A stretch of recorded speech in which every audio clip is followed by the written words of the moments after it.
今次講一講精準終結。畫面大家見到兩張好舊嘅卡，一張係拿卡錫迪，一張係莫拉達。咁上面呢，有招叫高精準度射門。佢其實就係精準終結嘅最初型嚟嘅。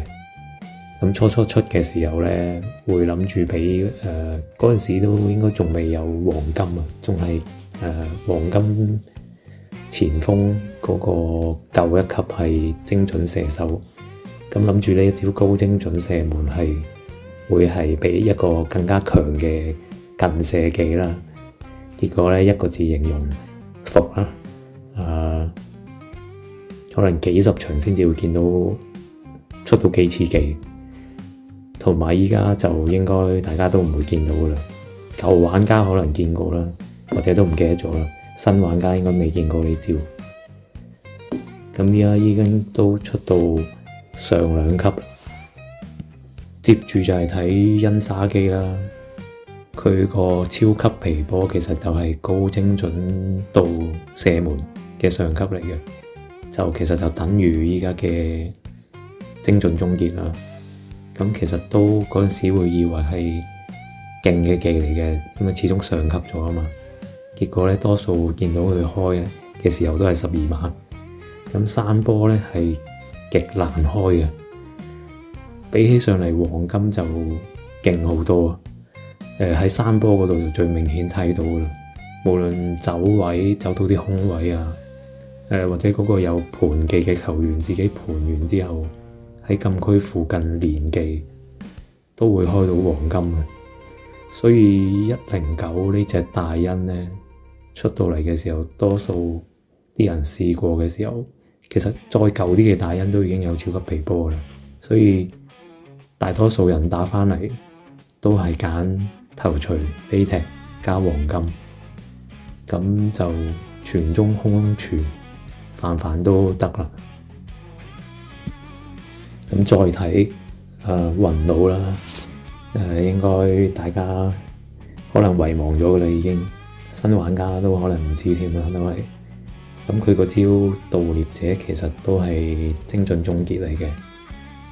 咁大家少見啊嘅原因呢，少人用嘅原因都係因為佢只係出過一次，咁係冇舊卡冇閃嘅就好難用啦，亦都好難拆啦。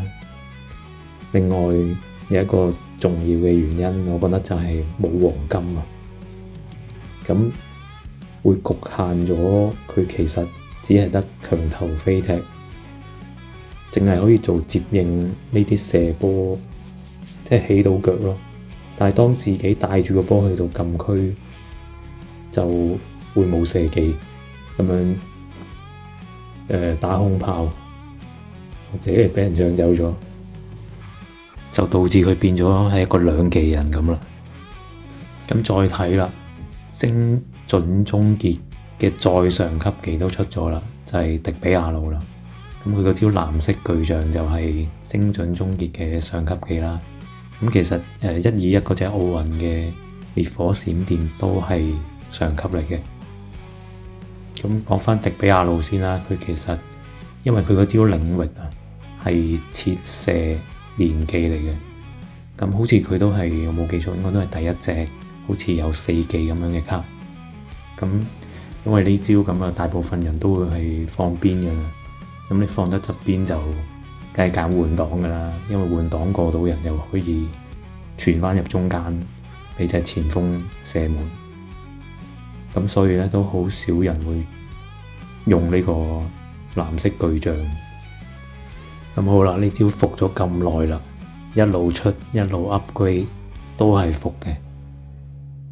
跟住到依家大家嘅用緊嘅優雅傳球，就係呢一招嚟將精準終結起死回生，或者變咗神技添。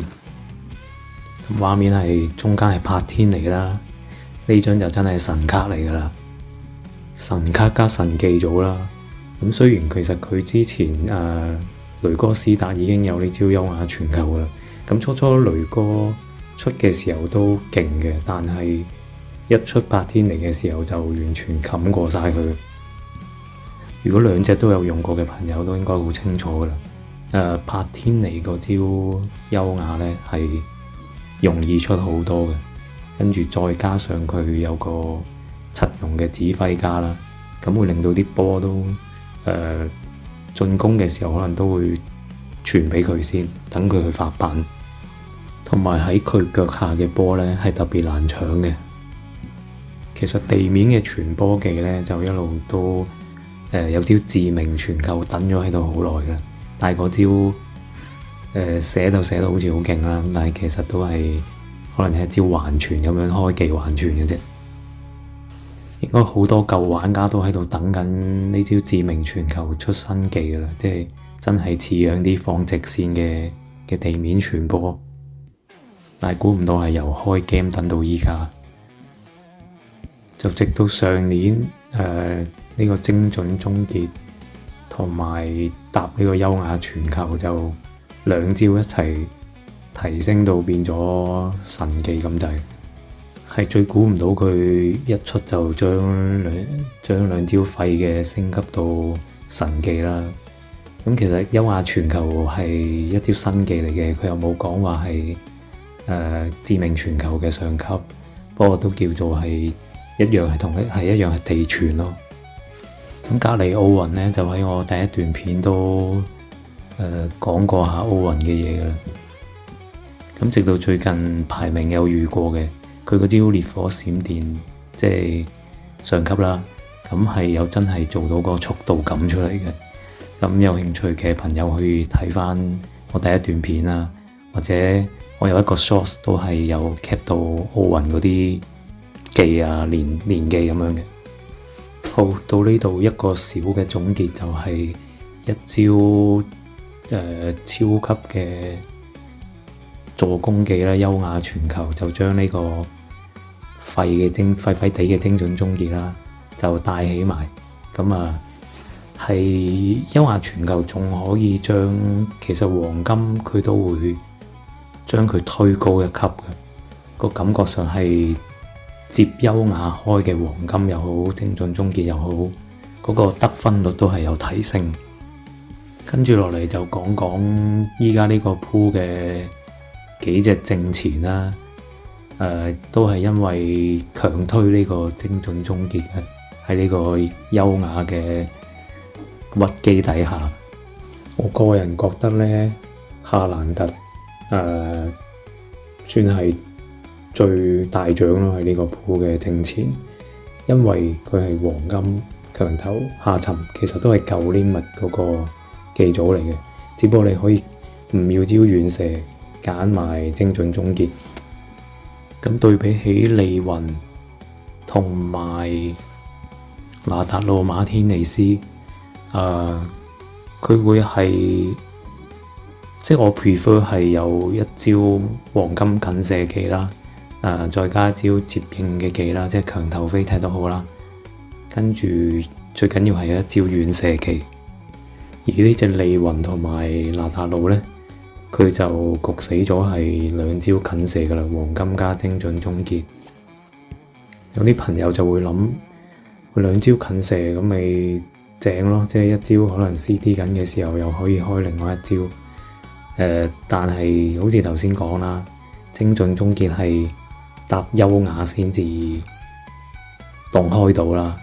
咁其實優雅你又可以接黃金啦。咁雖然以我所睇咧，都係會選擇去精準終結去接優雅先嘅。咁接完呢招射完門啦，咁我當佢入又好，唔入又好啦。咁有啲人會諗跟住佢咪可以再開優雅，跟住又再接黃金咁樣咯。但係個大前提你要諗下，優雅有冇 CD 咁短到係可以喺你個招射技未 CD 完之後就已經可以開俾你開另外一招射技先。